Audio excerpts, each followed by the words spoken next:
Bonjour, on va passer au deuxième mini-module et qui est consacré aux éléments pronostiques chez les brûlés en urgence.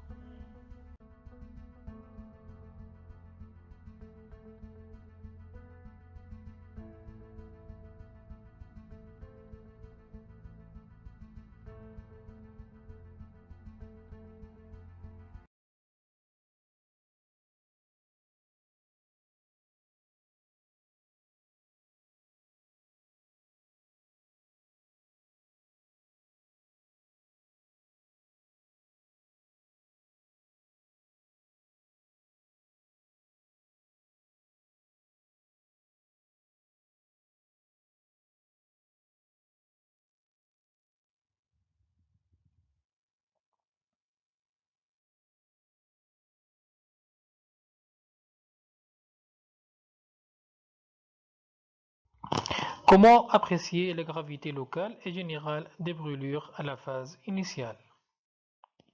Multiples facteurs vont intervenir pour déterminer la gravité, à savoir la surface totale brûlée, la profondeur des lésions, la localisation des lésions, la notion d'inhalation de fumée d'incendie, l'existence d'une défaillance d'organes, les traumatismes associés et le terrain et les indices pronostiques. Chacun de ces facteurs sera expliqué dans la suite. L'évaluation de la surface totale brûlée peut se faire généralement par deux méthodes, essentiellement la formule de Neff de Wallace, qui est la plus utilisée, sinon les tables de Lund et Bruder. Pour le calcul de la surface cutanée brûlée, seules les lésions de deuxième et troisième degré sont prises en compte.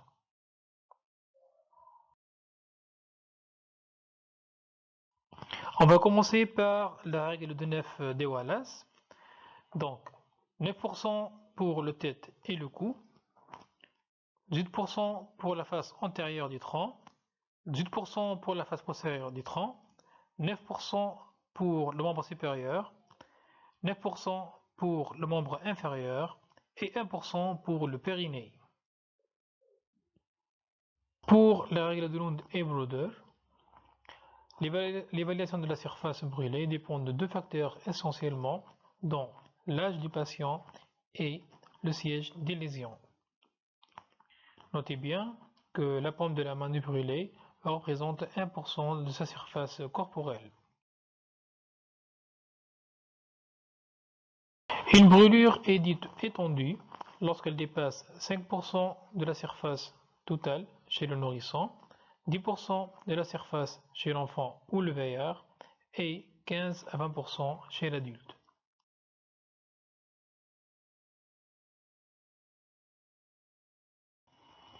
La profondeur de la brûlure est un élément capital pour déterminer le pronostic fonctionnel et non pas le pronostic vital. En fait, c'est de la profondeur que dépendent les capacités de cicatrisation cutanée ainsi que sa qualité. Sur le plan histologique, on définit la brûlure de premier degré comme étant une lésion de la couche cornée sans atteinte du derme. La brûlure de deuxième degré superficielle, donc il y a une atteinte de la couche cornée avec une atteinte du derme réticulé sans atteinte de la membrane basale de Malpighi. Le deuxième degré profond, donc il y a une atteinte de la couche cornée, du derme papillaire, du derme réticulé et de la membrane basale de Malpighi. Par contre, les annexes cutanées sont intactes, ce qui peut permettre ultérieurement une réépithélisation. Au cours des brûlures de troisième degré, toutes les couches de la peau sont atteintes, à savoir la couche cornée, le derme et les annexes cutanées arrivant jusqu'au l'hypoderme.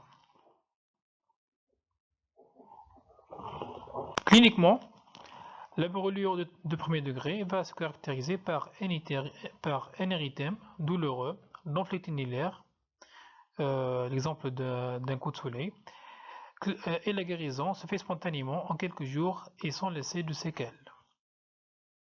Les brûlures de deuxième degré superficielles sont caractérisées par la présence de flectène extensive, les lésions sont saignantes, très douloureuses et la vitropression est positive. La guérison se fait dans 15 jours avec une restauration ad intégrant.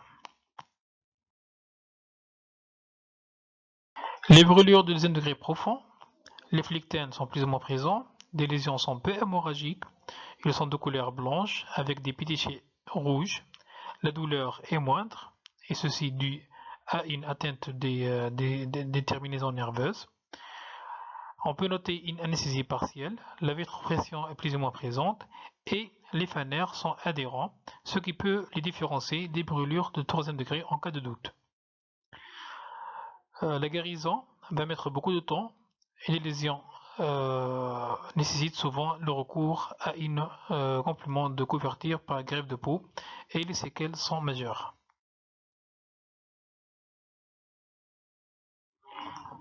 Les brûlures de troisième degré, là on va y voir une lésion de toutes les textures cutanées.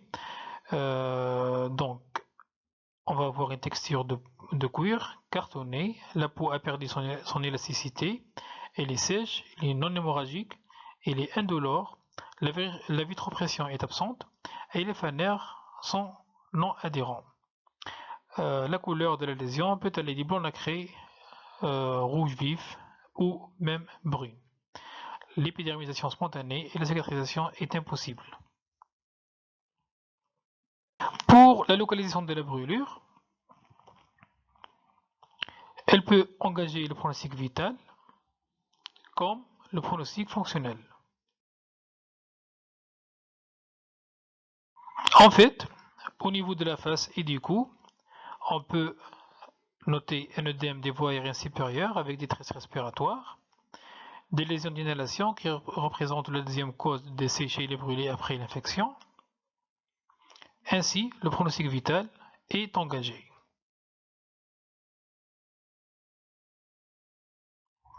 Au niveau du périnée, il comporte un risque infectieux majeur avec un risque de choc septique à point de départ urinaire.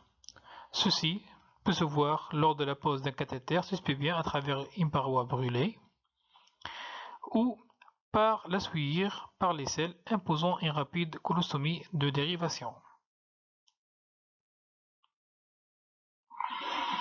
Au niveau des zones de flexion, là, il va y avoir un engagement du pronostic fonctionnel, à savoir au niveau de la paume de la main, les lésions peuvent causer un aspect en griffe par rétraction cutanée, au niveau du cou, des pieds, des surfaces articulaires, au niveau de la face, où les brûlures des paupières provoquent un œdème palpébral initial et ultérieurement une rétraction de la paupière avec exposition de l'œil, avec risque d'ulcération de la cornée pouvant conduire à la fente purulente de l'œil. Par ailleurs, la brûlure autour de la bouche peut provoquer une microstomie, rendant difficile l'alimentation et, ultérieurement, tout type d'anesthésie pour un geste de réanimation ou de réparation. Là aussi, le pronostic fonctionnel est engageant.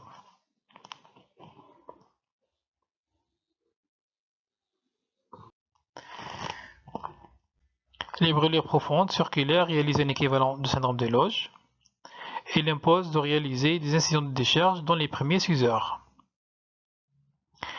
Faute de quoi, l'évolution va se faire vers le syndrome de Volkmann et parfois même peut conduire à l'amputation des membres du fait de l'ischémie. En fait, comme vous le savez, les muscles sont organisés dans des loges inextensibles et toute augmentation de la pression à ce niveau va causer une ischémie qui peut entraîner, comme ça a été dit, un syndrome des loges puis un syndrome de Volkmann.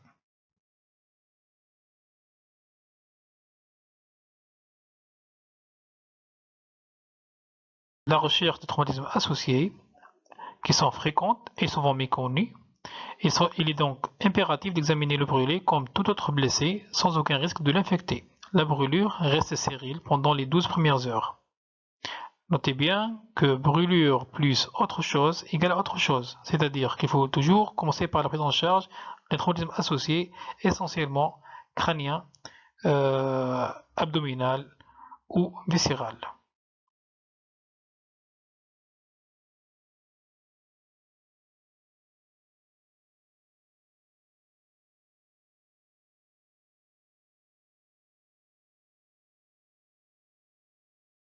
Les traumatismes associés peuvent se voir essentiellement dans les circonstances d'une explosion, de défenestration ou d'un accident de la voie publique.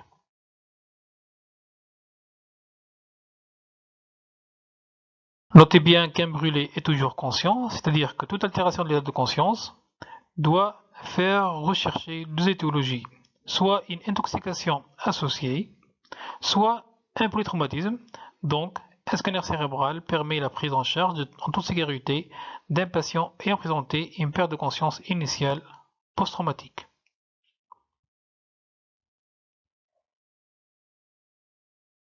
D'autre part, le choc du brûlé s'accompagne d'une hémoconcentration. Ainsi, la baisse de l'hématocrite doit faire évoquer une lésion associée hémorragique. Une échographie abdominale ou un scanner abdominal est à demander devant la suspicion d'une hémorragie interne.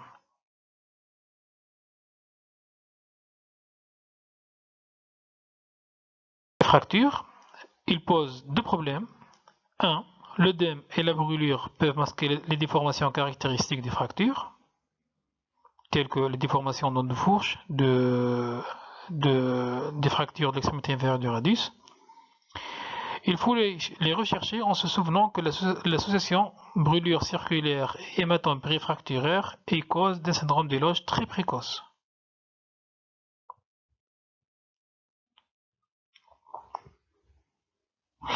La nécessité de stabiliser très vite ces lésions, par fixateur externe idéalement, pour pouvoir mobiliser, peser et réaliser des pansements quotidiens chez ces malades et prévenir également toute embolie graisseuse.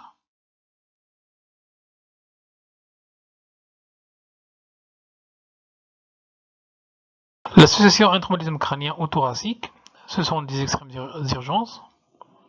La nécessité d'apport hydrosodé majeur que recueillir au traitement de la brûlure va inéluctablement retentir sur l'œdème cérébral post-traumatique ou pulmonaire lésionnel et imposer un monitorage invasif.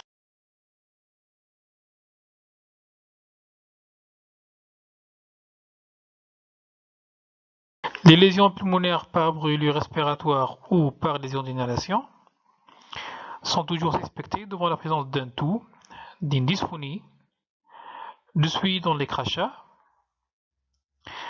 lors de la survenue d'un incendie dans un local clos et lors des brûlures de la face et des vibrisses.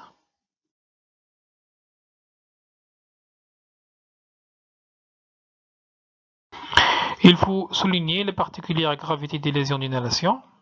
En effet, les fumées et les suies ont un effet toxique général. Elles agressent les voies aériennes supérieures par un mécanisme chimique et ou thermique, ce qui peut causer un œdème laryngé qui peut se compliquer par un œdème de la glotte et qui impose une intubation en urgence, faute de quoi on est obligé de faire une trachéotomie. Donc elles obstruent aussi les bronches et peuvent causer des atélectasies. Et ils peuvent enfin léser le surfactant des alvéoles et provoquer un œdème lésionnel secondaire parfois très précoce.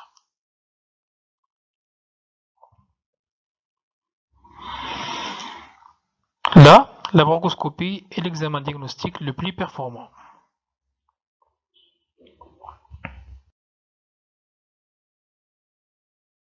Le cinquième élément du bilan de gravité est l'évaluation du terrain. Il faut souligner le danger de la brûlure aux âges extrêmes de la vie inférieur à 1 an et supérieur à 65 ans.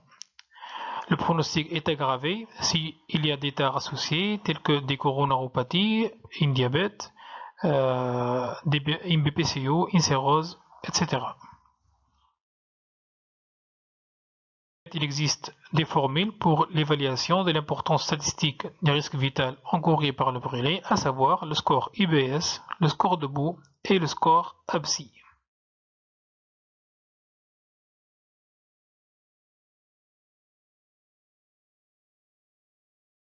Le score IBS, donc, il correspond à l'unité de brûlure standard et il est calculé par la formule suivante, donc le pourcentage de la surface cutanée brûlée plus 3 fois la surface corporelle brûlée au troisième degré.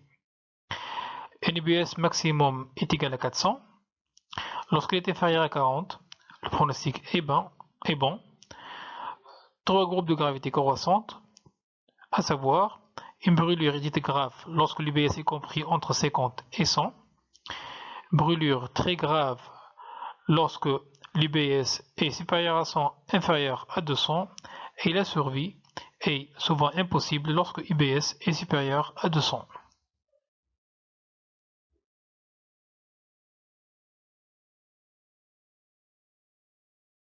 Le score debout est égal à l'âge plus le pourcentage de la surface cutanée brûlée et il est appliqué seulement pour les adultes.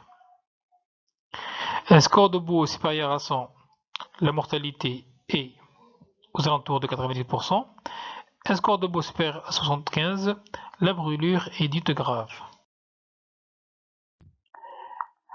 Pour le score ABSI, donc certains facteurs doivent être bien déterminés, tels que le sexe, l'âge, la brûlure pulmonaire, la présence de brûlure de troisième degré et la surface cutanée brûlée. Donc, lorsque le score est compris entre 2 et 3, la probabilité de survie est de 99%. Lorsque le score est compris entre 4 et 5, la probabilité de survie est de 98%. Lorsque le score est compris entre 6 et 7, la probabilité de survie est entre 80% et 90%. Lorsque le score est compris entre 8 et 9, la probabilité de survie est entre 50 à 70%. Un score entre 10 et 11, donc la probabilité de survie est entre 20 et 40%. Et pour un score supérieur à 12, la probabilité de survie est inférieure à 10%.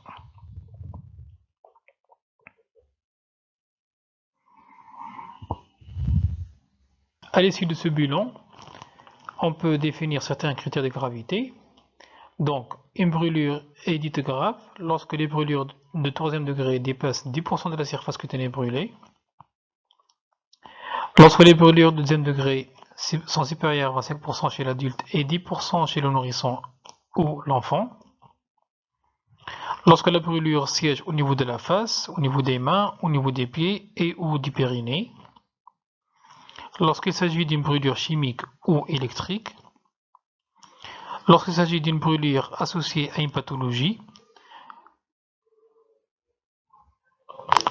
Et lorsque la brûlure est associée à une inhalation de fumée.